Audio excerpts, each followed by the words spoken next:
Welcome. My name is Priscilla Rader. I'm the Education Coordinator for the Animal Legal Defense Fund. With me is Nicole Pilata, Academic Outreach Manager, and Kelly Lavenda, Student Programs Attorney.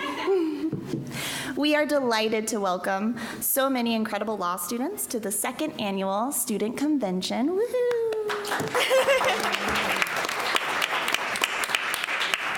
I'm just applauding to my own statements. So this convention came out of a desire to celebrate the many successes that students and Animal Legal Defense Fund student chapters have accomplished and continue to accomplish each year, while also providing opportunities for law students to receive career advice, network, and meet one another before the crazy schedule of the Animal Law Conference comes upon you this weekend.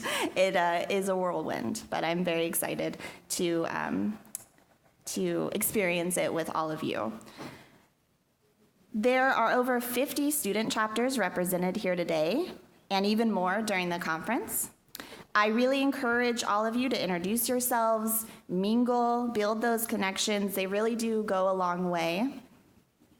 Today, during the career panel, which is what we will kick things off with, you'll hear from attorneys who incorporate animal law into their practice in various creative ways, including through criminal work, education, pro bono services, organizational work, and more. You will also hear from fellow students who will present their thought-provoking papers on wildlife. These papers were selected by a panel of animal law professors. Very, very much looking forward to that. We are also honored to have Jessica Rubin with us as our keynote. Jessica is the clinical director at the University of Connecticut School of Law, and she was instrumental in creating Desmond's Law, which allows for the court to appoint advocates, often law students, in animal cruelty cases. Lastly, we will end the convention with one of my favorite events, the Student Chapter Summit. This summit will give all of you the chance to hear from others, share your successes and concerns about your chapter, and to brainstorm ideas and planning for the year to come. Thanks to generous donations by Herbivore Clothing Company, Miyoko's Cheese, Upton's Natural, and Joanne MacArthur, there will also be a giveaway during the summit. So all of you are entered just automatically, just by being here. You'll have a chance to win a bunch of different prizes, including a copy of Joanne's newest book, Captive. And as I'm sure all of you know, she is our Saturday keynote, so you can get that one autographed. All attendees also received a coupon from Miyoko's in your name tag sleeve. And you must be present to win, so be sure to stick around, and the giveaway will take place during the summit. We hope that you get a lot out of this convention, and we are so excited to meet and get to know all of you, to hear about everything you've been up to, what you have planned, and to just connect. They often say, the students are the future of animal law, and while that is true, I also think that you are the present of animal law. You already are doing so much work on behalf of animals, and we thank you. Time and again, we've seen friendships formed and collaborations created because of the connections students make here. Nicole, Kelly, and I are here to support and provide guidance, but truly this convention is about and for you, so take full advantage. The convention is being recorded, so I ask that all questions are asked at the designated Q&A microphones.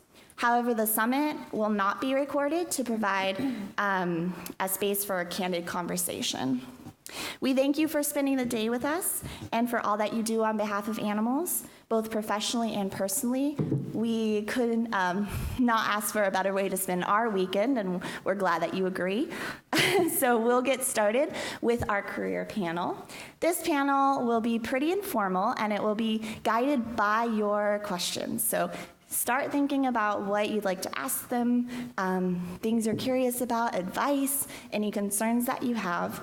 I will do some very brief introductions. I'm going to let them speak for themselves of what they think is the most important highlights from their career or what they do with their jobs, and then we'll just go right into Q&A. So get those thinking caps on for questions.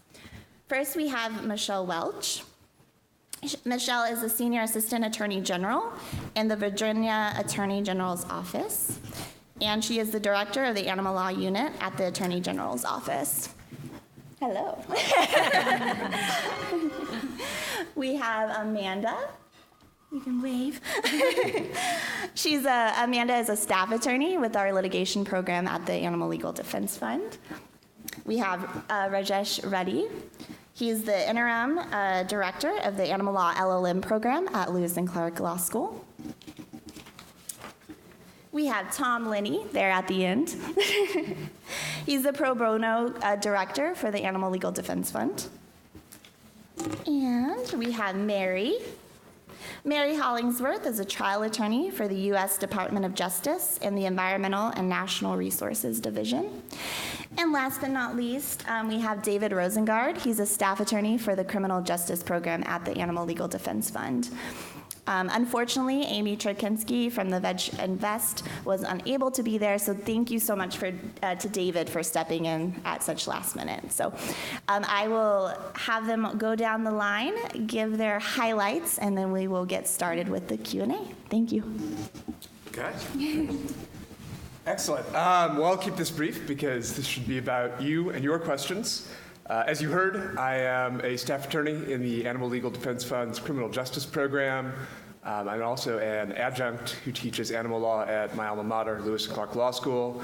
And the brief how I got here is I actually came to the law and animal law as a second career. Prior to this, I worked in higher education for over a decade. And was fortunate enough when I decided to transition to law to discover that animal law was a thing, and a thing that one could do. And I set my sights on doing that. So I did the JD at Lewis and Clark, I did the LLM in animal law in Lewis and Clark, and here I am. Can you hear me okay? I'm Michelle Welch. I'm the director of the Animal Law Unit.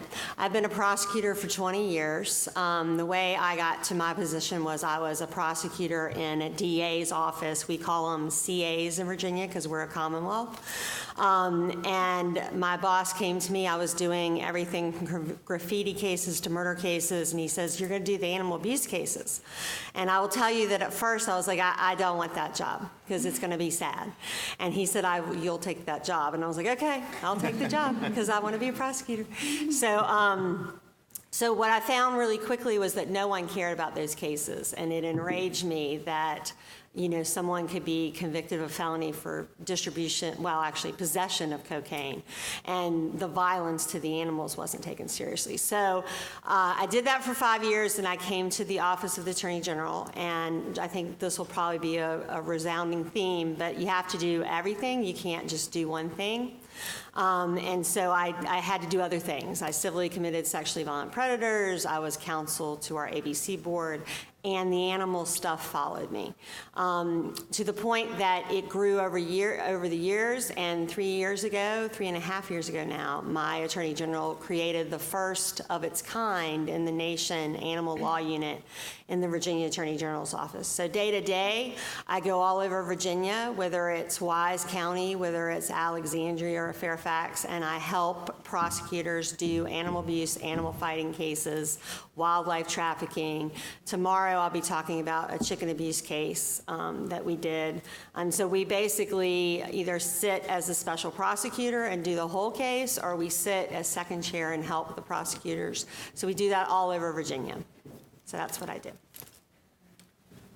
Hi, my name is Raj Reddy, and I teach at the Center for Animal Law Studies. Much like David, I'd always been kind of interested in animal protection issues and didn't realize that animal law was its own distinctive field. And so I was really excited to learn about animal law and the opportunities at Lewis and Clark to take a bunch of animal law courses. And so going through the JD program, well, just a little bit of my background.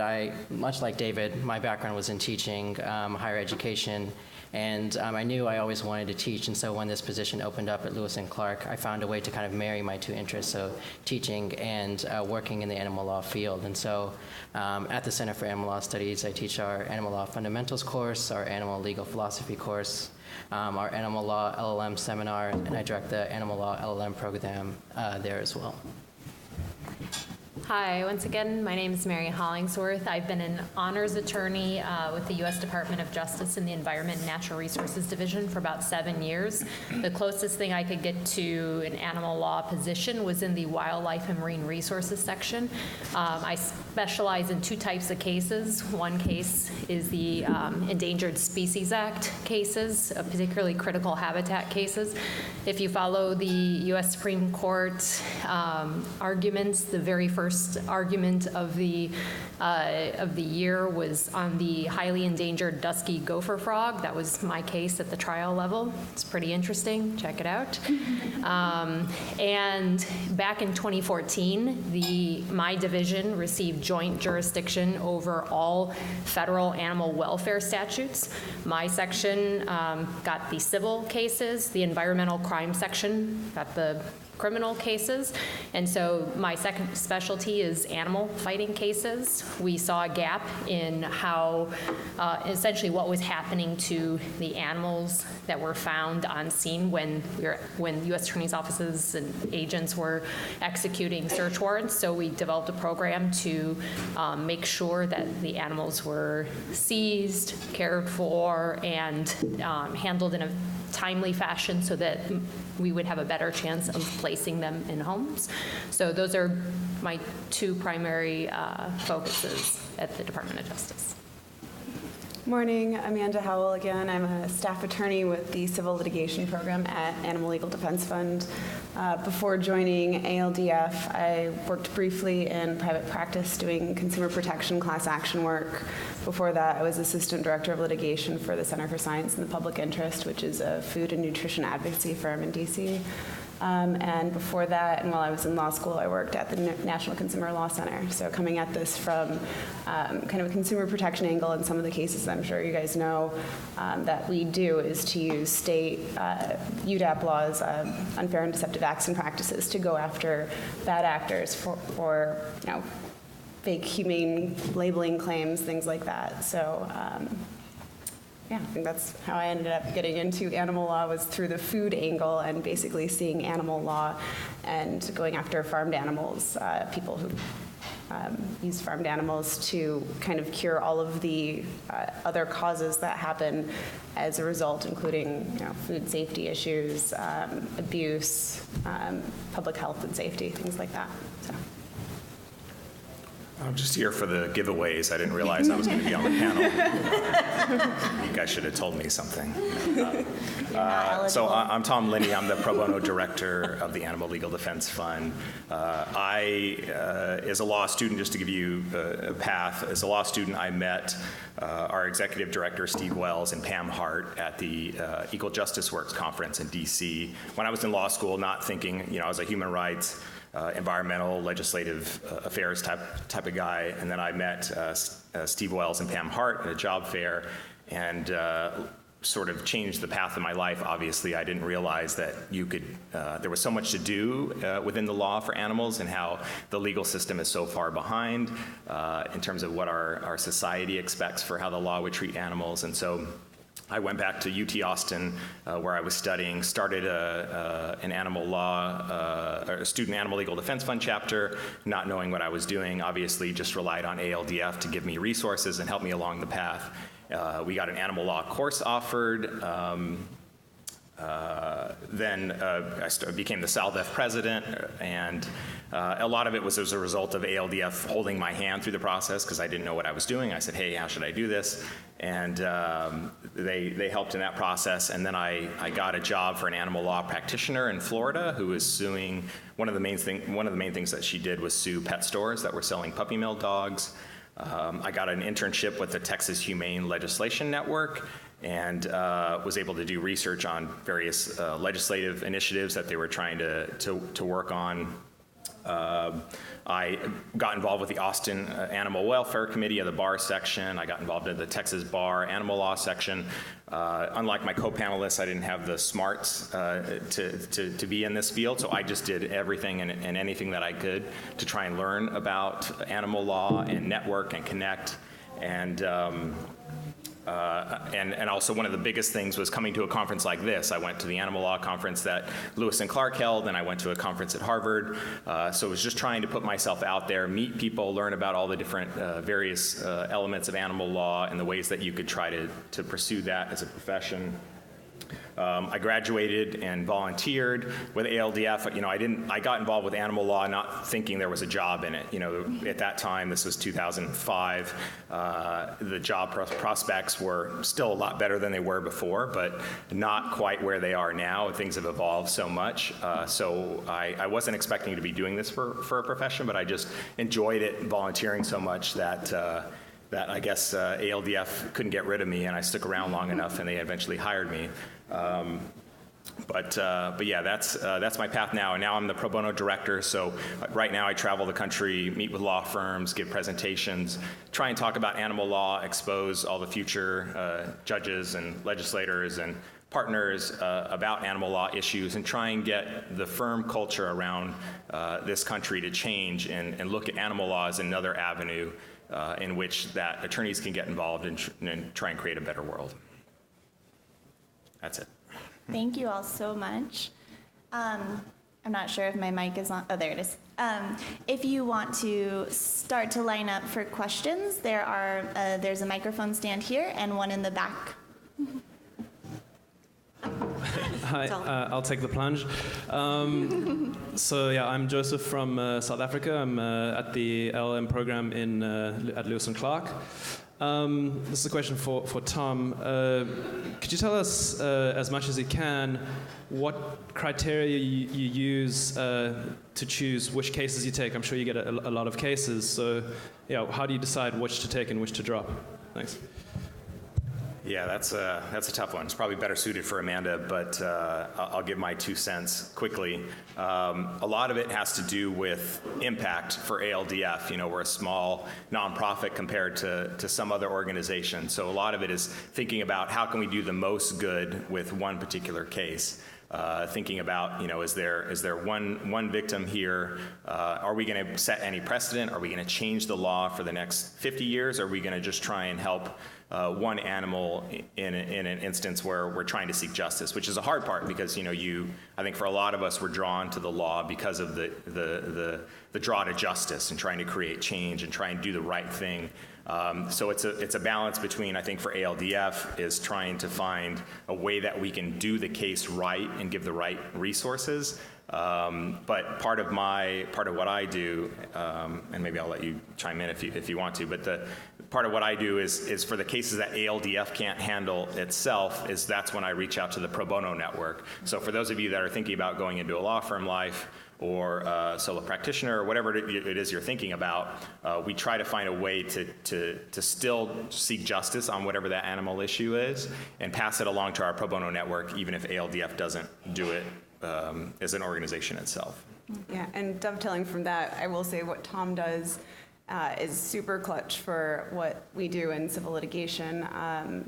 Being able to, what Tom does is enables us to do a lot more good across the country in places that we don't necessarily have that kind of expertise. I will say that for me personally, when I came into ALDF, I thought, you know, the number of animals, you know, utilitarian. I wanted to do farmed animal practices because you think you can change one thing or get good precedent in a state and affect, you know, thousands or millions of animals. But those cases that Tom mentioned that involve, you know, charismatic megafauna, things like Tony the tiger and things like that, that has a couple, you know, some people might wonder why we do those cases. I don't know if you guys do, but I did when I joined ALDF.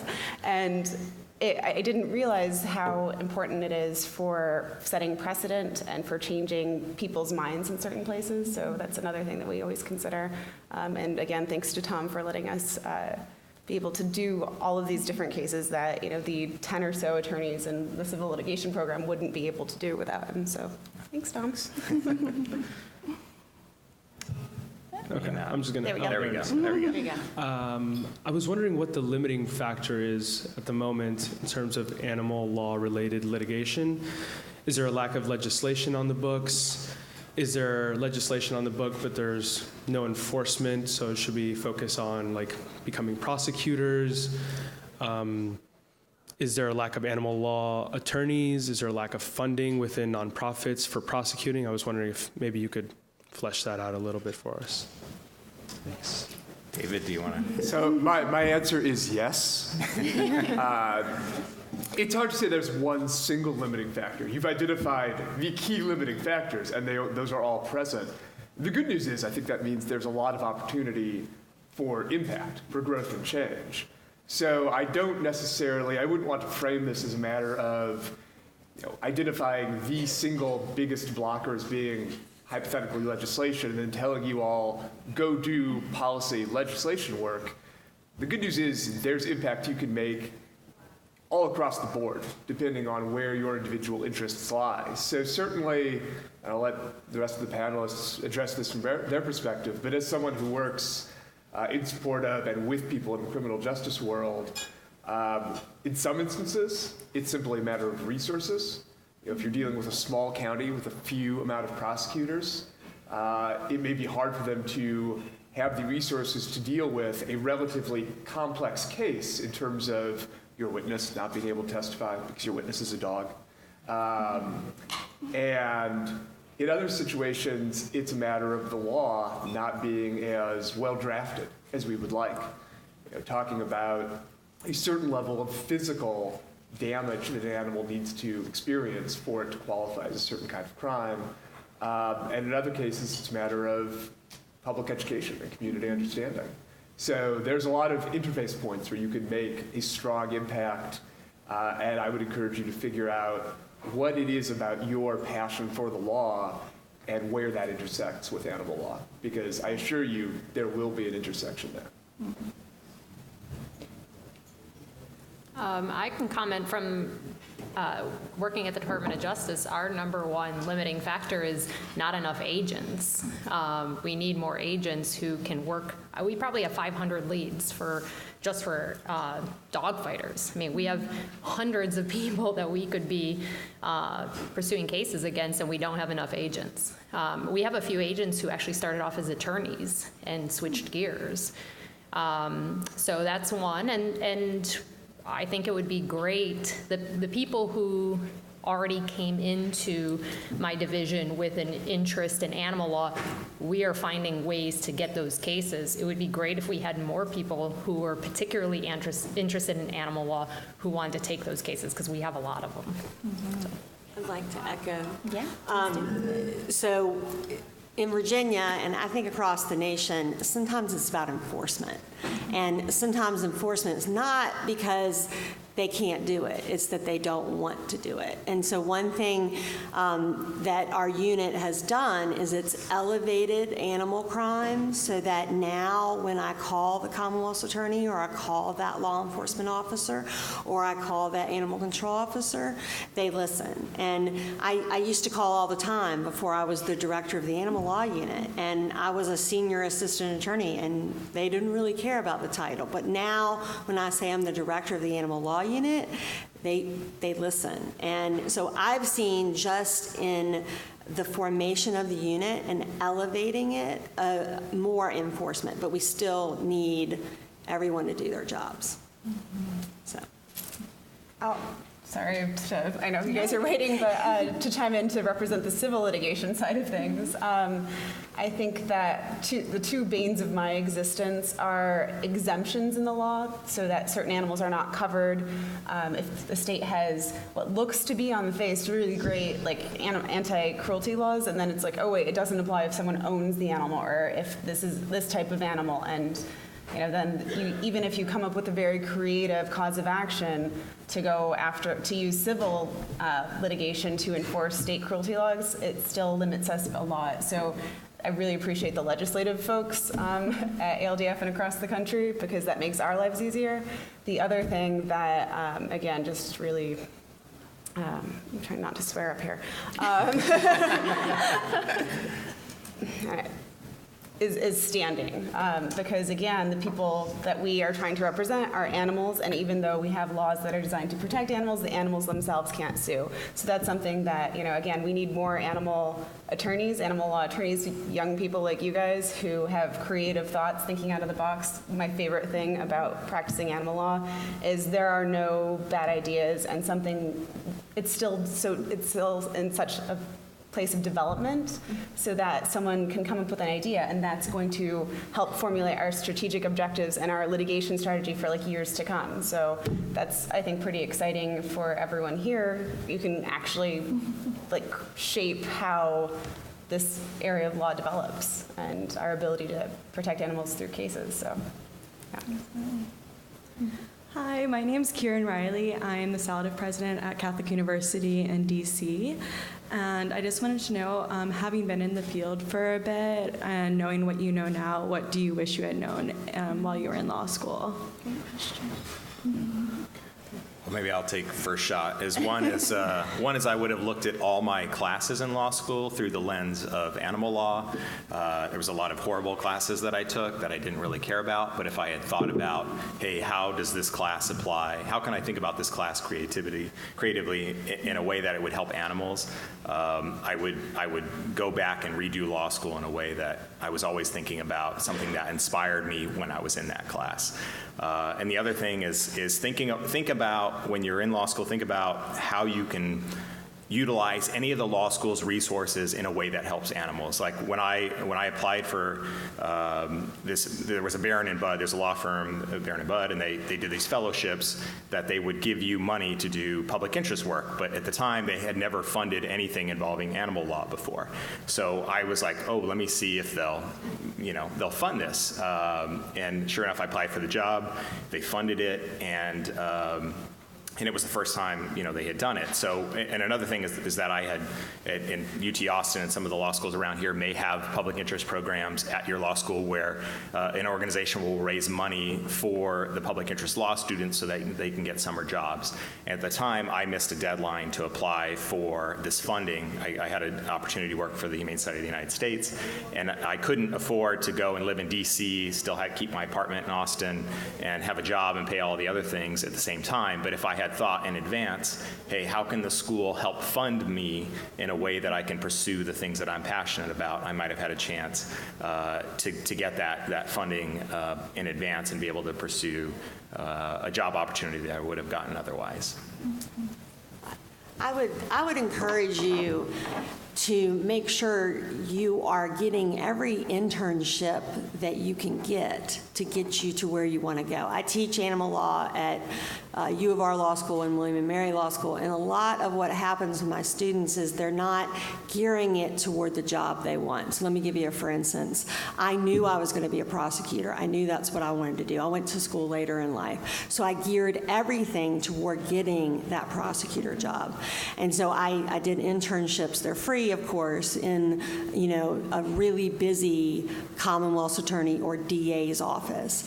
And I want to encourage you all, because you are our future, to make sure, especially if you're interested in animal abuse and animal fighting and prosecution of that, to get that job in a DA's office and show them what you can do. Get in the door, and then when you get in the door, say, hey, I'll do the animal cases. Because even though we've come a long way, baby, there's still a lot of Commonwealth's attorneys' offices that really do not take animal prosecution seriously. So if that's something you're interested in, gear your law school career in that direction. Just like he said, if you want to work for ALDF, make sure you get those internships. Don't leave them hanging in the wind. And maybe just to echo something that Tom said, I mean, really be thinking about what area of law you want to practice in, because, at Lewis and Clark and some other schools, there might be multiple animal law course offerings, but you don't necessarily need to be a specialist in wildlife, in companion animal issues, in animals and agriculture, in, all of these different fields. So if you're really interested in, companion animal issues, if there's a companion animal law course, if there's an animal law fundamentals course, that's great, but then be thinking about, well, what do I want to do in terms terms of my actual career. So what can I use to kind of stack that? So if you can take a family law course, or if you can take an estate planning course, a wills and trust course, and really be kind of developing yourself into the lawyer that you want to be, because chances are you're not going to just be working on animal law cases, so you need to be pretty up to date on some of the other issues that you'll almost certainly have to be dealing with. I'll add two more things to that. I had one animal law course, and that's it. I had a background in indigenous rights. You just need to get your foot in the door, and then you can use the opportunities you have there. So, you know, I echo that you need to take a sort of a wide range of courses. One thing that I wish I had known that I didn't when I was in law school is that it is much easier to go from criminal law to civil than civil to criminal. And so if you have any interest in prosecution and criminal law, then take those courses and get that experience, because once you get out of law school and if you start in a civil job, it's going to be a lot harder to transition in that direction.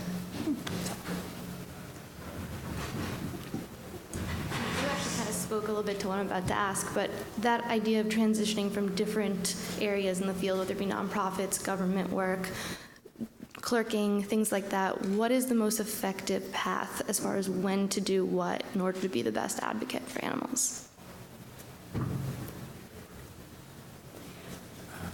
I would say, Next question. so I did a clerkship, and I remember I said I wanted to be a prosecutor right away. But a clerkship with a criminal court teaches you so much, and you can only really do that at right after law school.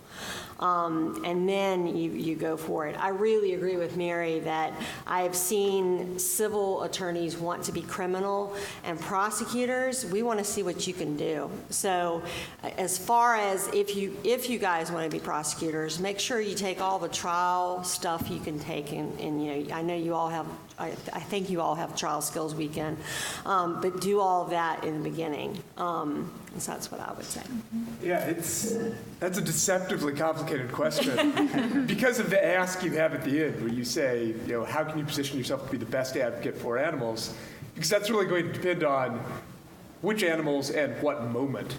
And so I think it's about, in terms of transitioning between different areas in the law, it's about being thoughtful about that and having done some preparatory work so that when the moment presents itself to you, where you feel like this is the right moment for you to transition between areas, both for yourself, your career, and for animals, that you can take advantage of that. So to echo some of the things that have been said, doing things that demonstrate what you are capable of is extremely helpful. You will all graduate and join the bar. You will all have JDs. You will all have bar membership.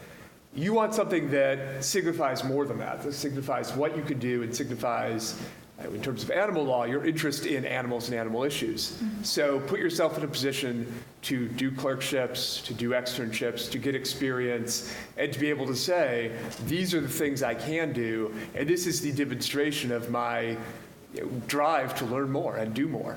Because that's really what I think people are looking for as they look at people making jumps between different fields. I want to echo what David was saying about basically becoming a hoarder of experience. I think that is, especially when you're starting off in your career, that is the time to do it. If you have the opportunity to have an internship, a fellowship, a clerkship, do it then, because you're not going to be able to jump back 10 years into your career and say, I'm going to be a fellow. That's not how that works. In terms of segue, I think it's important not to focus too much on, I'm going to do this track, because I think that can mean that you don't get all the experience that you could get. For instance, I practice animal law, but I was in consumer protection, but that didn't mean that I wasn't developing certain skill sets that are equally applicable. Litigation at some point is litigation. So if you know how to push a case forward through in the court system, that's going to be helpful whether you're practicing, class action work or animal law. So not letting yourself get discouraged if you get a little off track. It's important to think that, things can run parallel to animal law. doing, again, really egocentric here, consumer protection work meant that I know how to build a case that, against false advertising, for instance, that have to do with mislabeling of animal products that make people think that they're more humane and friendlier than they are, for instance. So always, again, trying to develop skills and not letting yourself get discouraged by, I'm not doing animal law right now. As long as you have a narrative, as long as you can show that, my interests are this, as long as you're doing good work, I think, you can always get back into animal law. And I think the only thing that maybe you couldn't, I don't know, I think if you want, and trying to figure out what kind of law you want to do in terms of if you want to do criminal work, if you want to do civil litigation, if you want to do policy work, I think it might be more difficult to transition between those really rather large buckets. So I don't think that someone who has done like a lot of policy work would have a very easy time getting into litigation. The converse is true. You could maybe get from litigation to policy work or legislative work. But so narrowing it down by those buckets first and not trying to narrow it down too far, I guess, is my advice. And maybe just to echo something Amanda said about building your narrative as a law student. I mean, I know when I was applying for externships and internships or clerkships, whatever they were called, there are very few kind of animal opportunities out there. And I was lucky enough to be able to be a clerk at ALDF my 2L summer. But I mean, be thinking about what kind of opportunities you have in your kind of home jurisdiction. So if there's an animal law section there, make sure you're a part of it. And then if there's a particular area of law that you want to practice in that happens to be contemplated by animal law. So if it's family law, again, make sure you're part of that section as well. Make sure you're developing those relationships there. There's in Oregon.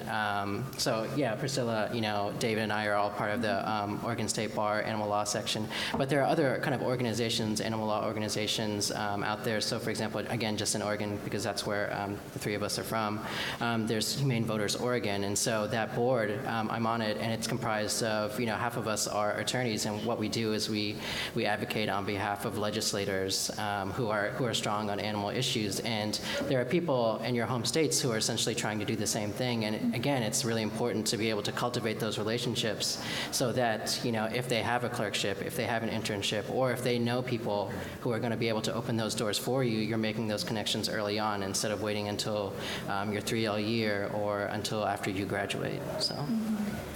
Yeah, I'm sorry, go ahead. Just to add to what Raj said, definitely my experience working with the Texas Humane Legislation Network was instrumental in helping me on my path to work at ALDF. And I think we're surprised that, there's organizations like the one that I interned for in Missouri, and, there's Animal Protection in New Mexico, there's Colorado Voters for Animals, there's several different states that have these options to stay involved. So even if you want to pursue something else right out of law school and not animal law per se. I'm just out of curiosity, is anyone thinking, show of hands, anyone thinking law firm life?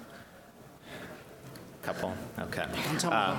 Yeah. I'm like, me? No.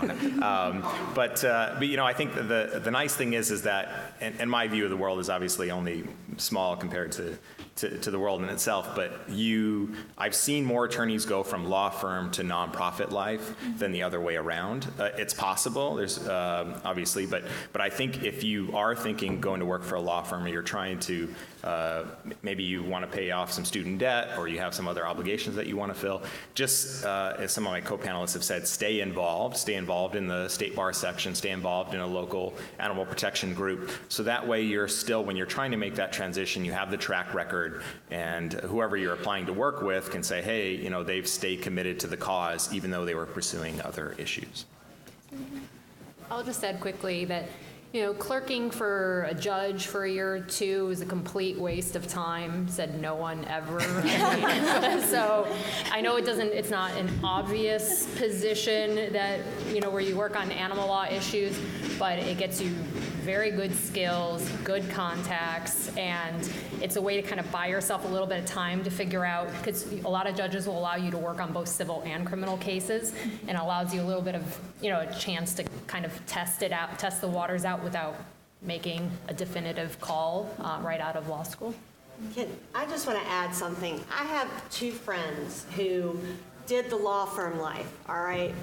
And I think they regret it now. So what I would say to you is when you go to a law firm, you're going to get really used to that money. And money is great, all right?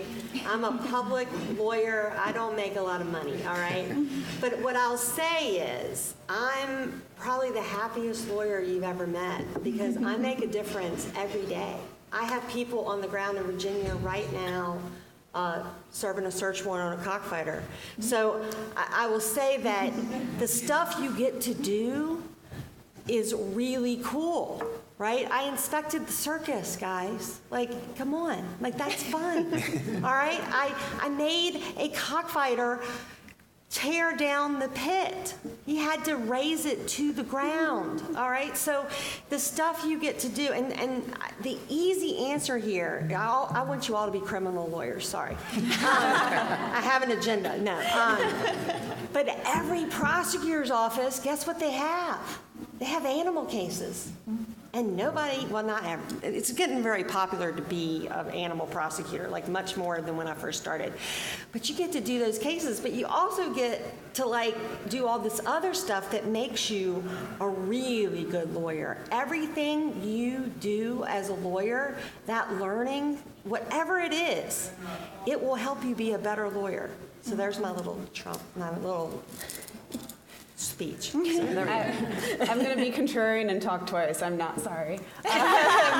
First, I might be the exception, but I did spend a little time in private practice after working at a nonprofit.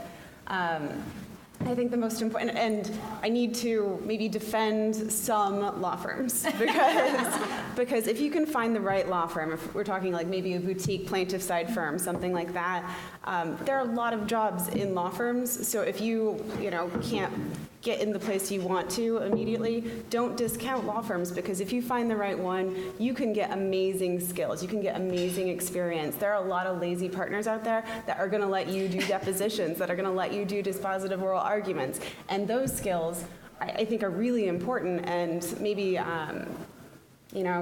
you get more time in court and things like that if you find that right law firm than if you are working at a nonprofit doing the kind of stuff that you want to do. But unfortunately, a lot of our cases we don't spend that much time in court. So I just plugging in, like, don't worry if that's the opportunity open to you. So sorry, and I agree with you. But just don't get into. Be happy. Yes. You went to law school to change the world, I hope. So make sure you change the world. And I only spent 1 year at that private law firm. So I went back to. And I will add, if you do end up at a law firm, you can always sign up for our pro bono network and do some pretty amazing cases.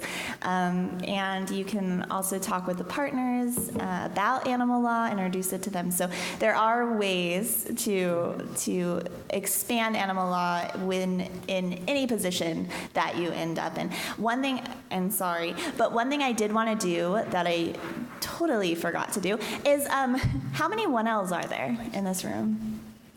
Okay. And 2Ls? Aha, there you are. And 3Ls, about to graduate. Yeah, okay. Okay, and then LLMs at Lewis and Clark. Oh, there they are. Oh, sorry. All right, so thank you for humoring me. Just to kind of give our panelists an idea of where you are in your stages of school. So please. Thank you. I'm wondering if you could give a little bit more advice about how to approach a prosecutor's office who doesn't seem to care right now about their animal cases. Like you said, they just don't want them. They're trying to bounce them around to other organizations. How can we as law students, me just about to graduate, go to a prosecutor's office and say, I'll take the cases? Okay, well, I don't think they're going to let you just take the cases, but what you could do is say, hey, I'll work for free, and I'll help you. And I will tell you that if you work for free, and that's how you get into prosecutor's office. You come in, you work for free, even if you're waiting for your bar results, by the way. You work for free, they see what you can do. You basically cut your teeth in general district court. But if you're talking about if it's a particular case and you don't think that they are maybe taking the case seriously, I'll tell you, I just had a case where animal control officer, she rocked it. It was 7 emaciated pigs and 25 hunting dogs. And the Commonwealth's attorney didn't seem as much interested. So we kept being persuasive and kept offering our help. If it's a particular case, I would call the Commonwealth's attorney, offer your help. Is it like something you would do? Is that what you're asking me? So the way I do it, I call in and I just offer them my help, and I have 2 other lawyers in my unit, and we just offer to come help them. And I will say, a lot of them will take that help. Making sure the prosecutor's office knows the community cares about the case is really the pathway to get them to be serious about it. Definitely. And to add to that a bit more generally, not necessarily specific cases or a specific office, one technique that proves really useful for explaining to people in law enforcement, in prosecution, or even the general public about why animal cases matter is to leverage the things about criminal cases that they already recognize as mattering. So people in those positions already understand that human crimes are important. So when you start talking about the overlap and the connections between human-on-human violence and human-on-animal violence, or neglect of the elderly, or child abuse and neglect of animals, that can start to resonate with them. It's a good way to explain why enforcing these are useful, why prosecuting them are useful, because it gets at larger human-related issues and larger issues in terms of scope. And that can give you what you need until people start to connect to the importance of the animal cases in their own right.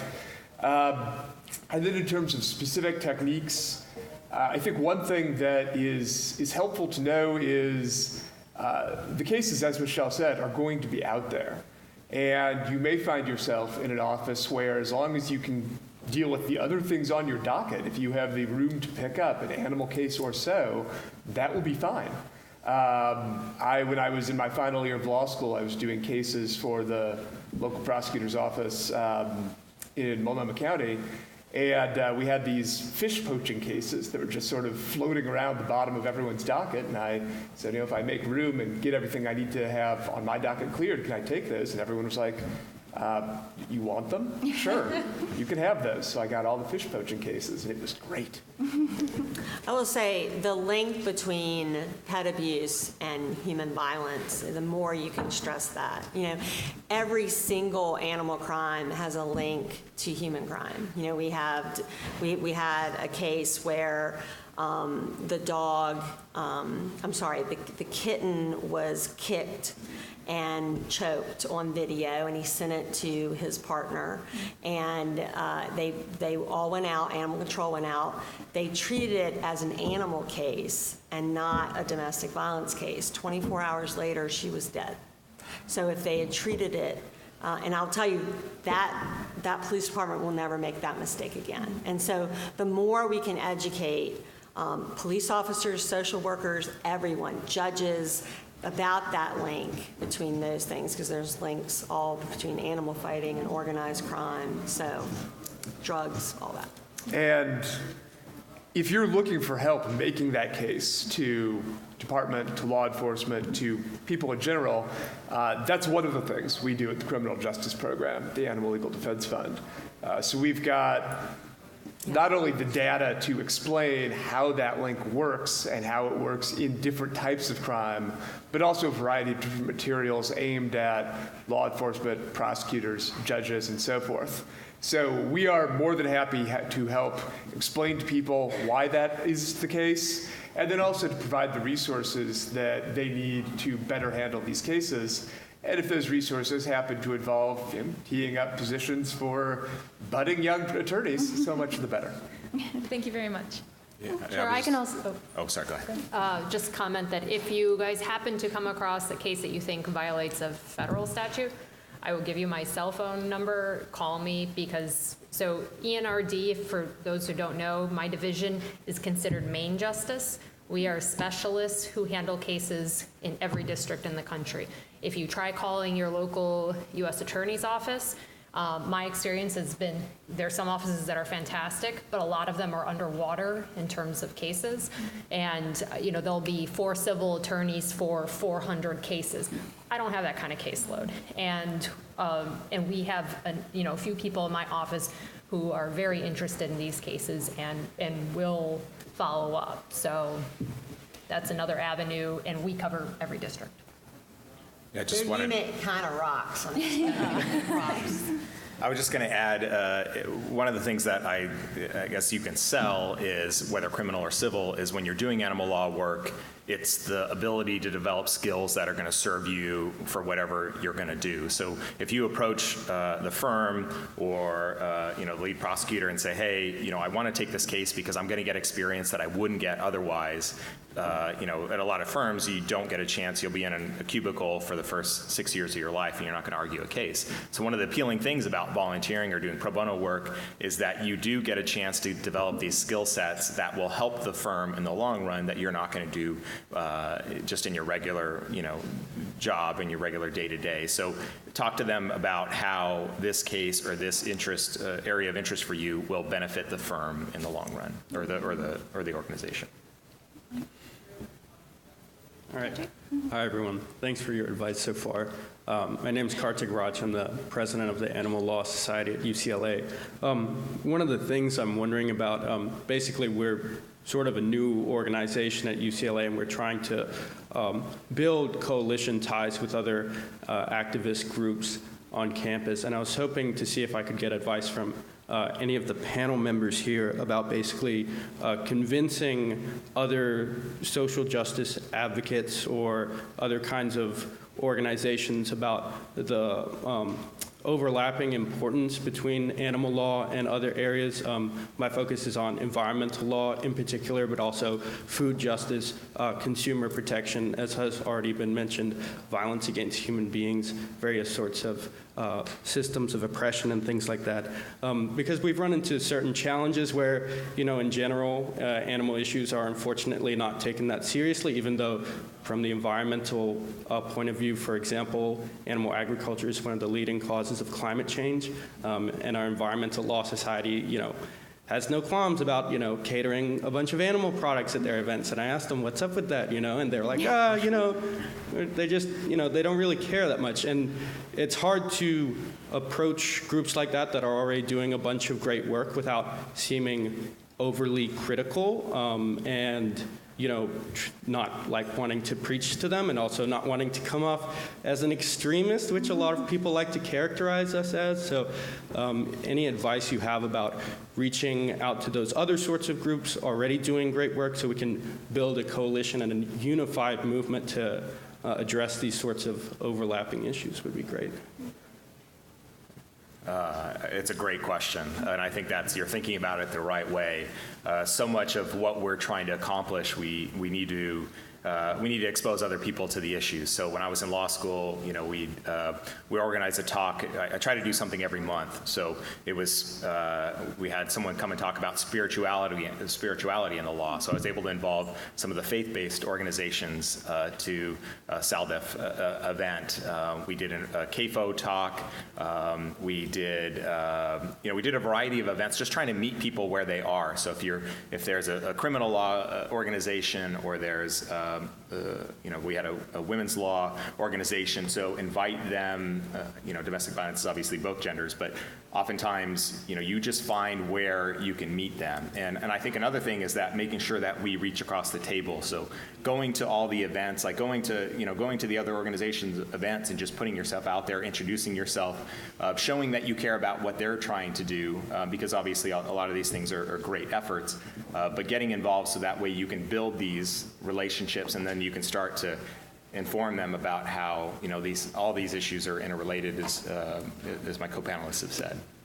I'd like to say U of R, our SALDIF, they did a CLE, and they had like 4 speakers. One was wills and trusts and how animals impact that, and the will part of it, and the pet trust part of it. One was family law and like divorce and how animals are impacted. And then we did the link, and I did the link part, and we had a domestic violence advocate come and talk about pet sheltering, like how do you, the safe havens where you have the animal taken out of that bad home so that the woman or the victim would leave. So it was really popular because it's CLE. It's also, what I love about it is it's educating other lawyers because they just want CLE. You know what I mean? And it's, it was really well attended. And I really don't think all the panelists that she had already had PowerPoints on this, so it wasn't like reinventing the wheel. So it was pretty easy, frankly. Yeah, and maybe to echo something that Tom was saying, really just developing those relationships with some of these other groups. I remember when Priscilla and I were co-directors at it's called the Animal Legal Defense Fund Student Chapter, at Lewis and Clark. One of the things that we were trying to do was really kind of form a bond with kind of the Women's Law Society group and really kind of emphasize just how closely related the violence towards humans and violence towards animals issue really was, and try to bring in folks who worked at kind of domestic violence shelters and get some of those people to explain, some women don't come or some men don't come to our shelters because we can't have a pet here, and that's what some of the abusers are using to target some of our people who are coming to our shelter. But one of the things that we also did, sometimes you don't necessarily even need to go to the law in order to bring some of these folks in. So like the very first question people ask, if you're a vegetarian or vegan, it's like, where do you get your protein? And so what Priscilla and I did was we brought in some bodybuilding vegans to like talk about how they take care of their health, how they get their protein, and it actually brought in a lot of people who were just really interested in that particular issue, and that just being one potential avenue that you and your student groups can think about in order to bring in some other folks who might otherwise not be interested. So I've got a few logistical tips and then one or two general thoughts. Logistically, something I'd encourage you all to be on the lookout for is whether your law school, student body association, your student bar, whatever you call it, has a pool of money set up for crossover programmatic funds. So a number of those organizations want to emphasize student groups working together. And if you can pair up with another student group, suddenly you both have more money. And this will magically encourage other student groups to want to do work with your Student Animal Legal Defense Fund chapter. Can I add something to that? Please do. So I'm totally interrupting, but we, at Animal Legal Defense Fund, we have project grants available for student chapters to serve food at events. And so that would be a great way if another club doesn't have funding to serve food or has a really tight budget, you can always apply for one, co-sponsor with them, put their name on it to get their people there, and then suddenly it's an event. And so definitely you can go to aldf.org/project grants, but we'll be going over that in the summit, but I did want to plug it because it was a great leeway. Yeah, well, that segues really well to my next point, which is the ever-present food issue. Because, as you all know, being law students, one of the key draws to ensure people come to your law school lunchtime event is the lunch. And this can pose a challenge when dealing with other student groups, most of whom are not doing plant-based food. The way that I approached that when I was co-directing a Animal Legal Defense Fund student chapter, it's something I've seen be useful, is to meet those groups where they are and to be honest about your group's goals and restrictions. You know, if you're co-sponsoring an event with another group, I don't necessarily think you need to interface with them around all the food they serve at all their events. All you have to do is say, we're helping fund this. This is a joint event. And for our events, we only serve plant-based food. So that's what we're going to do at this event. You know, to use your example of environmental groups, they can continue doing what they do at their other events. But for this event that they're doing with you, it's going to be plant-based. And then in terms of some general thoughts, don't be afraid to be creative about the groups that you partner with. And don't be afraid to end up on panels with groups whose ideals may not be in line with the things you're thinking of. You will get exciting conversations. You will find new and interesting ways to overlap animal law with other areas of the law. And you'll expose people to different notions they wouldn't have been necessarily connected to. For example, a few weeks back, I was on a panel with a prison abolitionist, an Innocence Project person, and myself. And I am in my day-to-day life generally involved in putting people who harm animals behind bars. So this was an interesting place to be, and what I was doing was talking about once people are imprisoned for an animal crime or some other crime, what are their rights in terms of access to vegan food? Is there an overlap? Spoiler alert, there kind of is, between the industrial prison work scenario and industrial agriculture. And these are topics that those student groups and their representatives were not necessarily predisposed to have knowledge of, and it was a good way to get it in front of a different audience. Just to add, I should have thought of this earlier, but thinking about like gateway drugs, the easiest way I think we had an event at UT where we brought in, it was called Explore UT Day. So kids from all around the city were invited to the university for a day. And so ALDF helped me give this presentation, Animal Law 101, but at the same time we brought in a Great Dane rescue group who was looking to adopt. So I think for those of you that are thinking about events and you're just trying to get people exposed to your ALDF student chapter, do therapy animals during finals, try and establish a relationship, just to create a bridge and people, start a conversation with them about, the work that you're trying to do. And I think one of the easiest ways to do that is through therapy animals or bringing dogs on campus is one idea. And I'll keep this short, but I think you kind of touched on this and you have an idea, but it's weird that for something that we all care about so much, a lot of people get really, really defensive when you bring up animal rights, things like that. So I think, in terms of like secretly getting people without getting them defensive, it's the great thing and the awful thing about like animal abuse and animal issues is that it's a root cause of so many things. I think you touched on like environmental groups, but you think about like labor. I don't know if there are people in employment things, but minority student groups. I mean, CAFOs and things disproportionately affect people of color, immigration. I mean, it does touch on so many things, and I think it's just important to remember that when we're talking to people who have different interests and priorities, to talk at them in their own language and how that affects their interests, and then we get our interests taken care of too. So.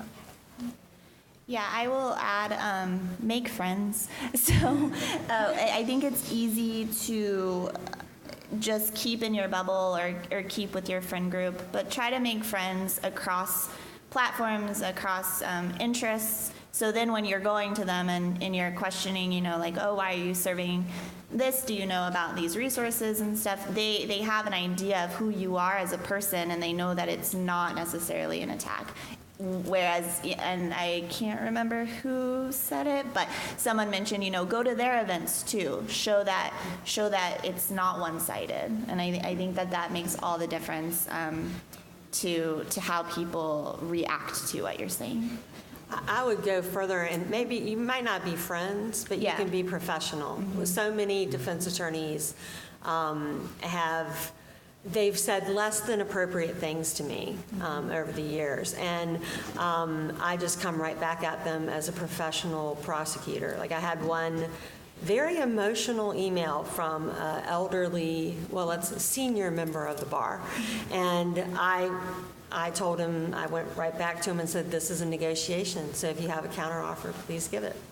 So being professional, I think, because when you're strident, they expect you to be strident because you care about animals. And I think when you come at them and you're more professional than them and you know the facts better than them, they listen. Over time, it takes a little while. Absolutely. Any other questions?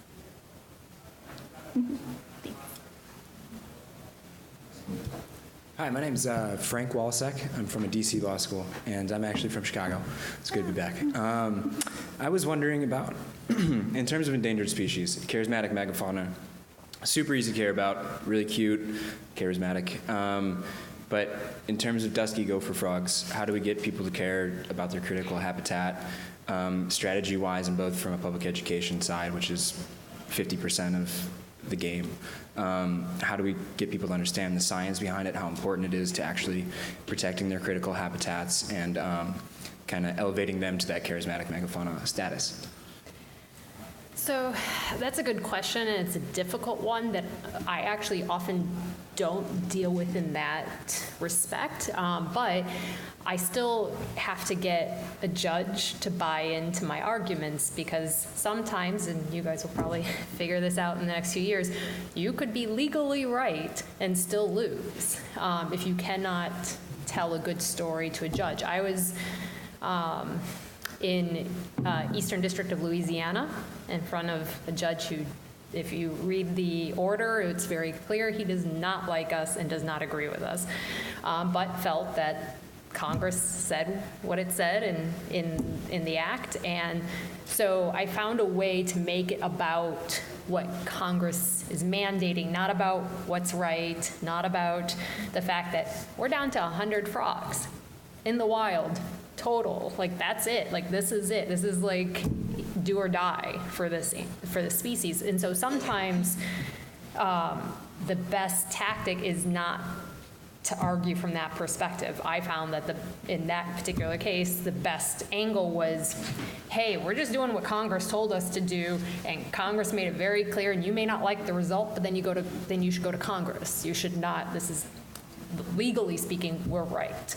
So I think you have to sort of adjust depending on your audience. Sometimes we're in front of judges who are completely sympathetic, and sometimes we're in front of judges who are like, deference, currently it still exists, you know, and so it's a little bit easier in those cases. But yeah, it's easy. I worked on polar bear critical habitat. Who doesn't love polar bears, right? So those are easier cases to make, but you just have to find an angle that makes sense for your audience, and that's how I dealt with it. I think that's great advice. I think that's applicable for any type of case that you guys bring.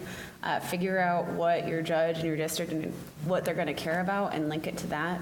So if it might not be about frogs, but it might be about other species that are also affected in the area, or like the frogs being kind of the canary in the coal mine for other species that are maybe more charismatic.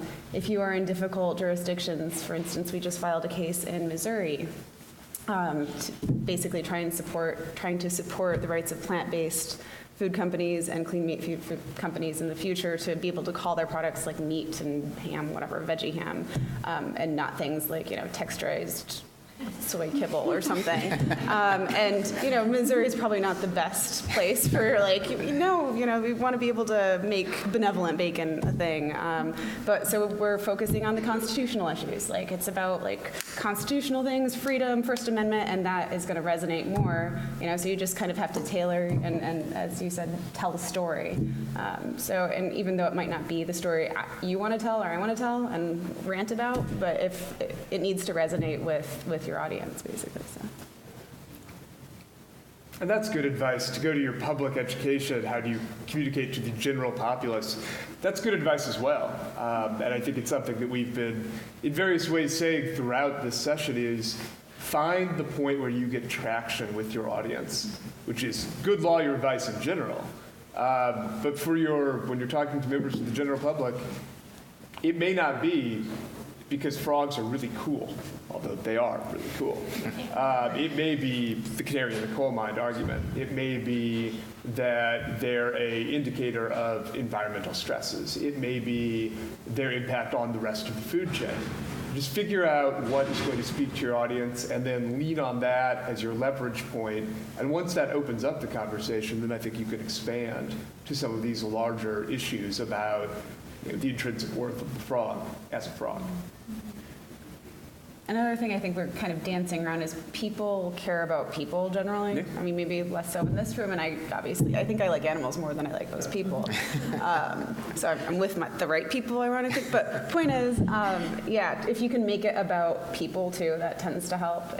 Workers, the property value, things that affect people, and then you're like, oh yeah, you make sense, and you as a person also make sense now to me, and you're not some just like crazy animal rights person. So. Well, I have a question. I believe that most, if not all of you, have gone through applications or have done hiring or selection. What advice could you give to the students for how to apply? What do you look for in resumes and cover letters?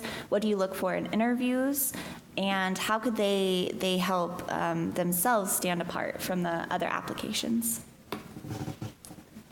I think we touched on this a little bit earlier, but having that narrative is super important. It's much less important for me personally to see that someone stuck to animal law and animal rights stuff throughout, but if someone did something equally good in parallel, like that's not going to count against anyone for me.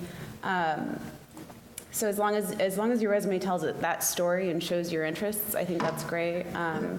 I think it's, again, really important to develop practical lawyering skills, to not let those fall to the side and you focus, again, too narrowly just on animal law stuff. So if you have an opportunity to go, get that boots on the ground experience, like that's really great and a way to set yourself apart, because we do see a lot of people who are very, very passionate, but I want something else on there too. And I guess clerking is, if that's like an opportunity that you guys have, I think that's always a great thing. And I had one more thing, but I forgot it. I'll probably jump back in. So what I'll say, I do take interns, externs, and often when I get a resume, I look at it. Now, at a big firm, they're going to care about your GPA. And I think it's so competitive now, most people care about your GPA. But I care about your work ethic. And I had an intern from your school, and she was vouched for by someone I knew very well. I think those connections you have, if you have someone like Laura Dunn was her, and you all know who Laura Dunn is, right? She's the criminal, I think she's the, I don't know what her exact title is, criminal head of. Yeah. She's the director of our criminal justice program. Yeah, so David's boss. So what this, and I don't know if Megan's here. Megan, you out there? Megan asked Laura about the internship, and then Laura just shot me an email, and she said, she's in my law class, she's a hard worker, and that's all I needed. So I think you need to kind of field who you know, and if it's not someone I might know, then that reference of whoever you worked for before, that is really, really helpful. The other thing I'll say, I love your generation. I think that you guys rock it. You know what you want, and you actually have better boundaries than I did, as I just worked myself to death. But what I will say is when you do get into that internship, it is your job interview. So you gotta work hard. I gotta know that you're coming in, because I work all the time, guys. I get calls at night, on the weekends, Christmas, like animal abuse doesn't stop ever. So I work hard, so you guys got to work hard. So just know that. And I'm sure you all are hardworking, but I think sometimes when you're young, you might be a little myopic. And you can see I'm the elder statesman up here, so there you go. All right. Just to kind of touch upon that idea of narrative again, I mean, so many people here are passionate about animals, and the real question for me when I'm reading applications is, well, what is your particular story? How did you particularly get involved? Because you'll get a lot of cover letters that say, I'm passionate about animals. I've been passionate about animals since I was a kid. But when you read that 20 or 30 times, what really stands out are those particular narratives that really kind of key to the reader. Oh, this was a particular experience that I had. So at least then you become a person, aside from your cover letter and resume. And the thing that I had a problem with, I had a lot of anxiety about. I knew I came to law school for animal law, but it wasn't the only thing that I wanted to explore when I was there. So my 1L summer, I wanted to do an internship abroad in human rights work. And the question that I struggled with was, well, is this going to foreclose my animal law opportunities? And so one of the things I had to really think about once I got back was, well, how do I take that experience that I had and really kind of formulate it and characterize it in such a way that when I'm applying for a job, I can explain to the person, whether in my cover letter or whether in the interview, how did this impact me and why did I do it and how does it relate to my relationship with animal law? And it's just something that you have to think about, whether you have that desire to do something else or if you don't get that animal law opportunity when it first comes around. So those are just a couple of things to be thinking about, I think. Go ahead. An observation that may be particularly pertinent for the 1Ls and 2Ls in the room, although potentially the 3Ls as well, you will find yourself applying for some positions that, in addition to the job itself, are meant to prepare attorneys for particular futures. And I'll give you an example, because I realized that was not necessarily the most clear way I could have said that. At the criminal justice program in the Animal Legal Defense Fund, we hire summer clerks. Typically, we're aiming this at people who are between their 2L and 3L year. And one of the goals of that clerkship is to get people who will do good, solid work for us, people who will put in the kind of effort that Michelle's talking about. Another goal of that clerkship is to provide the people doing it with the experiences that will tee them up to go forth and do animal crime prosecution work, to go forth and do policy and legislation work on behalf of animals and so forth. So when I am looking at applications for that position, if I have two applicants of otherwise equal appeal, and one of them is indicating that they want to go forward and do that kind of work, and the other one is not giving me that indication, the former is going to be the more attractive candidate, because even though they can both do the job, I also want someone who's going to carry that experience forward and have a larger impact on the world. So don't be afraid to talk about how that position fits into your future. In fact, be the opposite of afraid. Be excited to do that, because it's going to be helpful. Yeah. And maybe just to add to something that David said, I mean, when you're thinking about the courses that you're selecting, that's part of your narrative. And so you need to show, oh, I not only took an animal law course, but I actually took all of these kind of foundational courses outside of animal law that will really prepare me for this future, because I'm not here to just have a good time doing animal law for a little bit, but this is particularly the track that I want to be on, and this is the relationship that I want to cultivate. Mm-hmm. So I don't do hiring for DOJ, but I can tell you that from my honors class that came in with me, I would say half of us had clerkships before. All of us expressed an interest in litigation in particular, and that doesn't mean it could be civil or criminal, but you have to show that you're excited about litigation, because that's mostly what the Department of Justice does, although we do have like a law and policy section and a few other opportunities, but that's primarily it.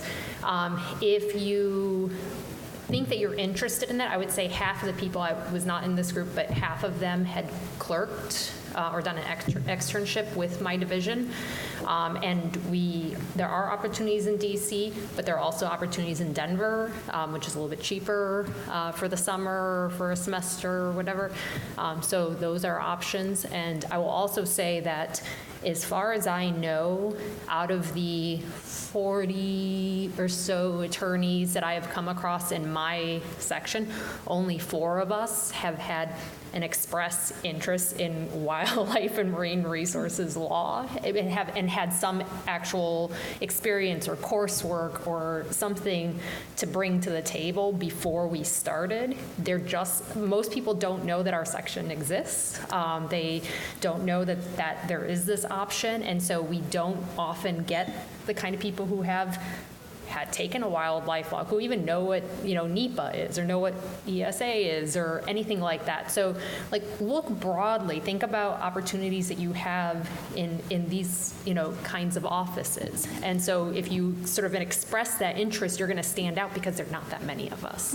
I'd like to piggyback on Mary because her and Ethan Eddy will work together. And Ethan, the way he got into DOJ was he was HSUS's in their legal department, and he did civil litigation. And it was amazing what he did. He helped prosecutors all over the country do dogfighting cases, and so he basically took that experience and applied to the DOJ, to Maine DOJ, and he got the job. Now, he also went to Yale. He's just super, super smart. But I loved his path, and I'd like to echo what she says. Think about the path you want, and take advantage of every opportunity, because you don't know where it's going to lead you. So. Absolutely. And Tom? Did you? I was just going to say, one of the things that ALDF always made me feel welcome. It was always okay to come to them for questions, for guidance, for advice. And I think one of the things we forget is that, based on our panelists here, is that find a good mentor, find people in the community. Look at the fact that we're having this student convention devoted to animal law. For a full day event, before our conference. So there's a lot of great people in the animal protection movement they're just great human beings. And so reach out to them, try and find mentors, stay in touch with them, stay in touch with us too. So if you pursue other things, but you want to eventually get back to animal law, keep your toe in the water and stay in touch with your mentors and with us. And I just want to reiterate one other thing, in addition to the narrative. If everyone has a very similar narrative, what I'm looking for when I'm hiring someone is, are you a badass attorney? Do you have that experience? Have you gotten in it? And that, I think a good way of doing that is taking I think we've all kind of shared this motif, take every opportunity, but that includes those opportunities and those things and those tasks that scare you.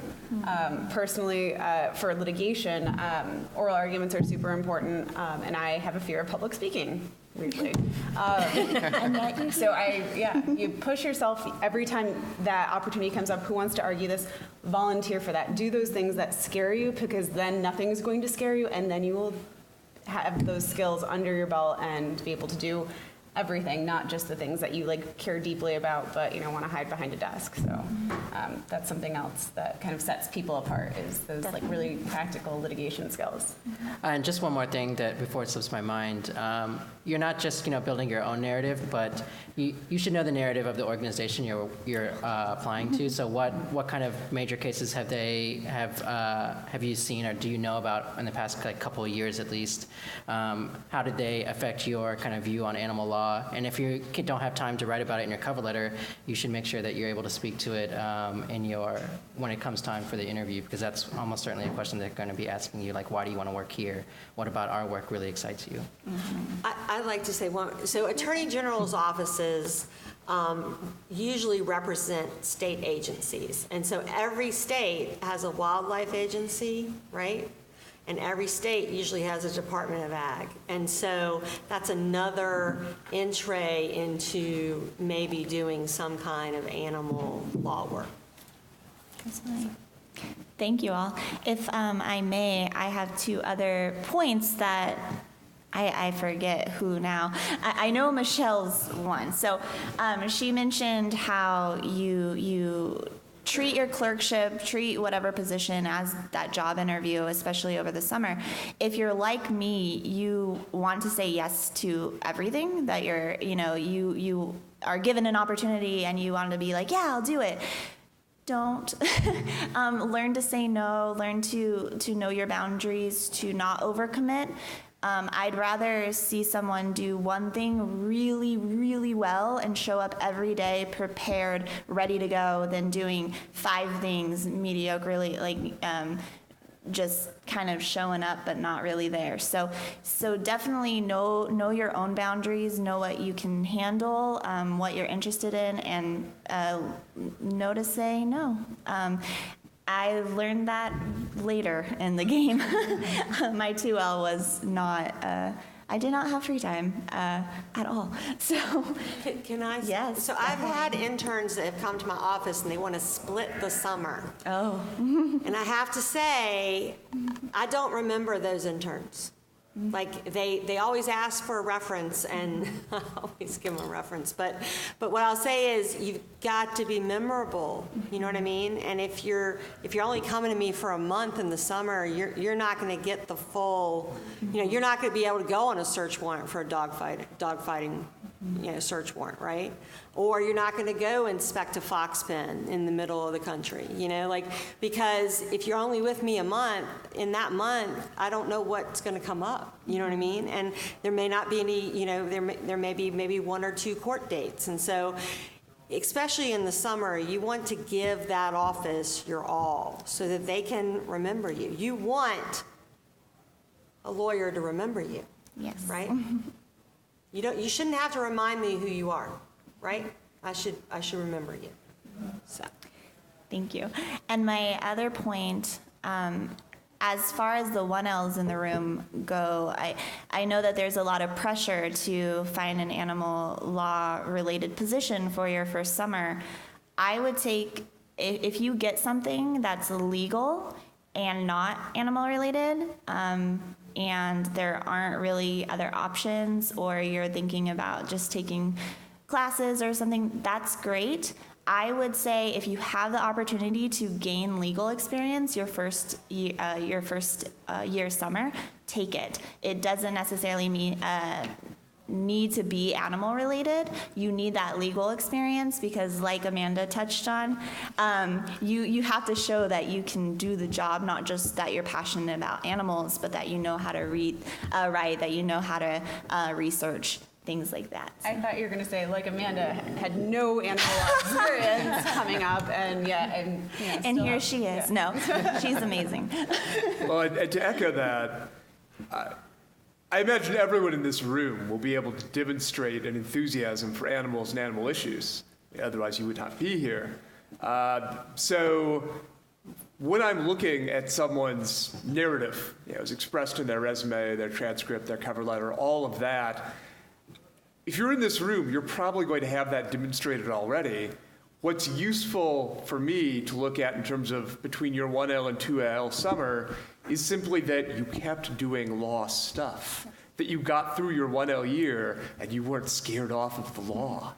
And whatever you end up doing in that summer, as long as it's legally connected, whether it's taking classes, whether it's externing, whether it's doing legal research, you're going to be able to fit that into your larger narrative as time goes on. But at that point in your legal career, making sure that it's law related is the most important piece.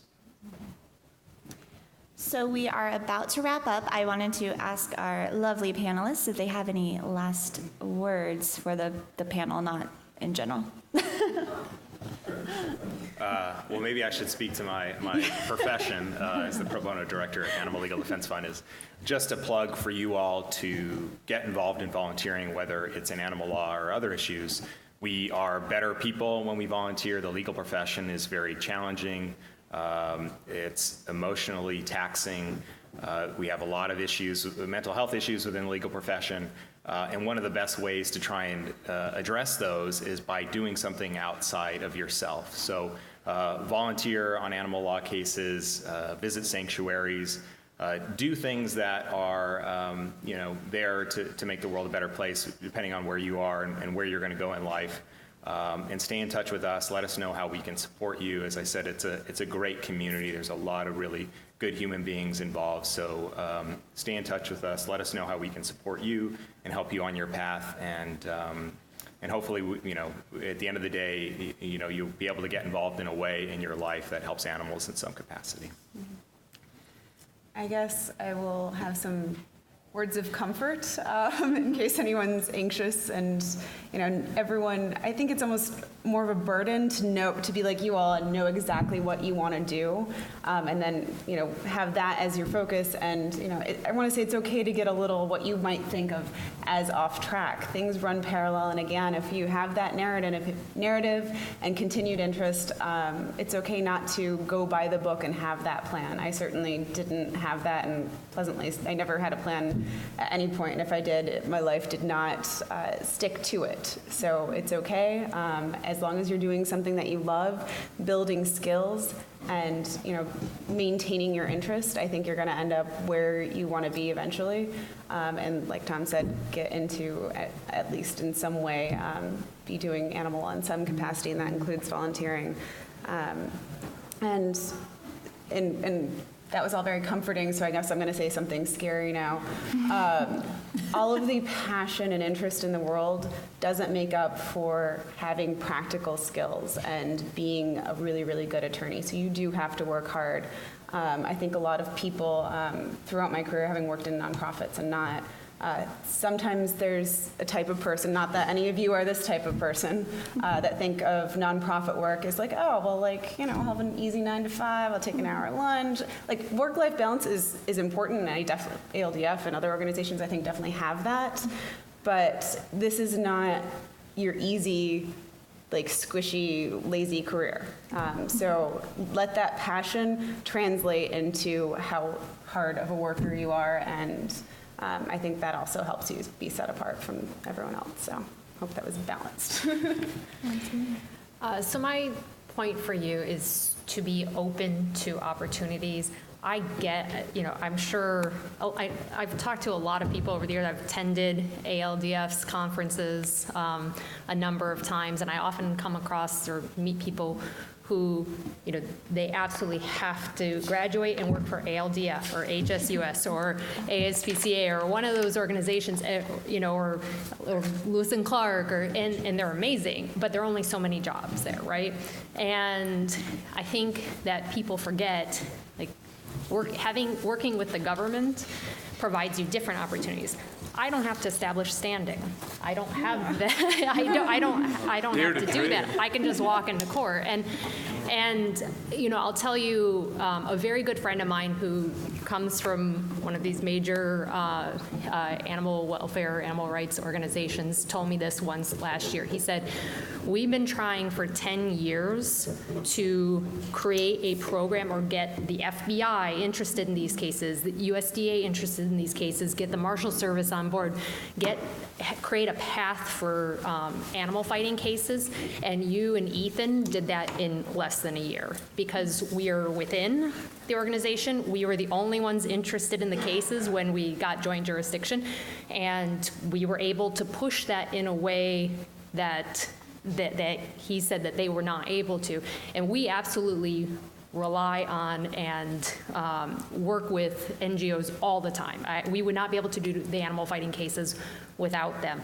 But there are certain things that we're just better positioned to do. And so think broadly about your opportunities, look at other options, and see how you might actually be able to take certain steps, depending on what your interests are, from a government, from that kind of position. You might have certain opportunities that you don't have elsewhere. I guess I'll try to confine my comments to this weekend. Take advantage of the relationships that you are able to form here, not just among yourselves as students, but we're happy to talk with you, I know, and if there are other people that you want to talk to, chances are I want to talk to them too. So ask me if I can introduce you to them, because I want to be introduced to them as well. But really, I came here, I think my first conference was 5 years ago, and the relationships I formed just on happenstance are relationships that I continue to develop and hold on to even today. And this weekend is a really, really special weekend, especially for those of you who are here for your first time. There's so many opportunities here. If you can just kind of open yourself up, I know some of you came with friends, but really just kind of open your tables up to other people and kind of just make acquaintances and find out what people do, find out how they can help you, because we're all here because we care about animals and we want to help you in your path to help animals as well. I will ask, sorry, Michelle, how many people are here for the first time at the Animal Law Conference? Oh my goodness. That's amazing. I always joke that this is my second Christmas, so welcome. Michelle. So what I would say is this, and it's picking back off of Mary, every prosecutor's office needs an animal law unit. And I know I keep preaching that to you guys, but so the average career for a prosecutor is 3 years, because especially in a really busy office, because you see so much mayhem, right? So they need new people all the time, especially if they're a really big office. The good news for you is you're ready to work, and you can help them. And so look at those prosecutors' offices, because you can be me there, all right? And I will say this, I've been doing this for about 20 years. I was one of the first animal abuse prosecutors in Virginia. And I went from no one wanting to be me to now you guys are here, and I'm hoping some of you want to be me. But even that, I just helped my hometown in a case, and the woman who is now doing the animal abuse cases, we were baby prosecutors together. And the highest compliment she paid me was this. She said, "You know what? You made it cool to be the animal abuse prosecutor. And now people don't deride that position. People want it." And so the good news is prosecutors are having to take these cases seriously, because the community takes them seriously. So think about a career in criminal law, all right? Thank you. So you've heard a lot about advice looking forward to your careers. You've heard about advice for this weekend. So I will take the opportunity to give you a piece of advice about your law school moment. And I hope this is a way to encapsulate some of the things that we've talked about. You're going to have a lot of opportunities in law school of sort of a mandatory nature. You have to write papers. You have to do various things. To the extent you're able, try to connect those with animal law. For example, if you are writing a paper for a free speech course, there are a variety of free speech animal law related issues that you can choose to write on. This may make the paper relevant to your interests. It may make the paper interesting for your professor to read, because you may be the only person writing on that particular topic.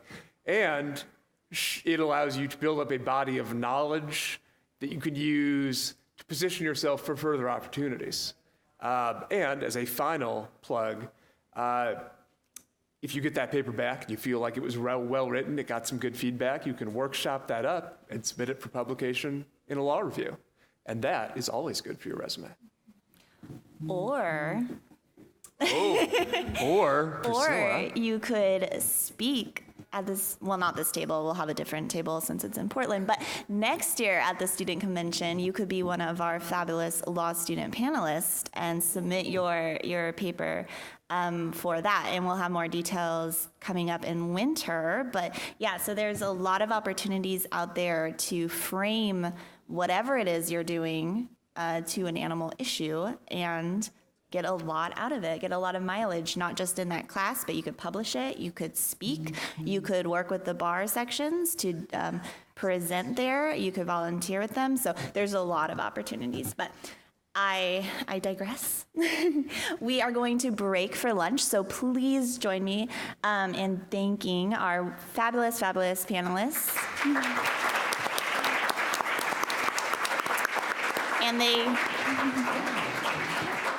And they will be here this weekend, so if you see them, definitely say hi, introduce yourself, and I will echo Raj's statement. If there's anyone you want to be introduced to, just find us. We're happy to.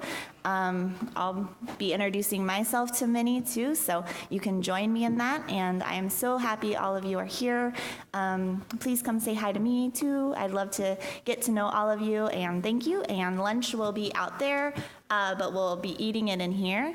And for the people in back, I am going to pick on you a little bit. If you want to start filling in the tables so you're a little closer, mingle, get to know each other. You don't necessarily have to sit with people, I know it's scary, but I am going to be that teacher. So thank you, go get some food, and our keynote will start at 12:15. Thanks.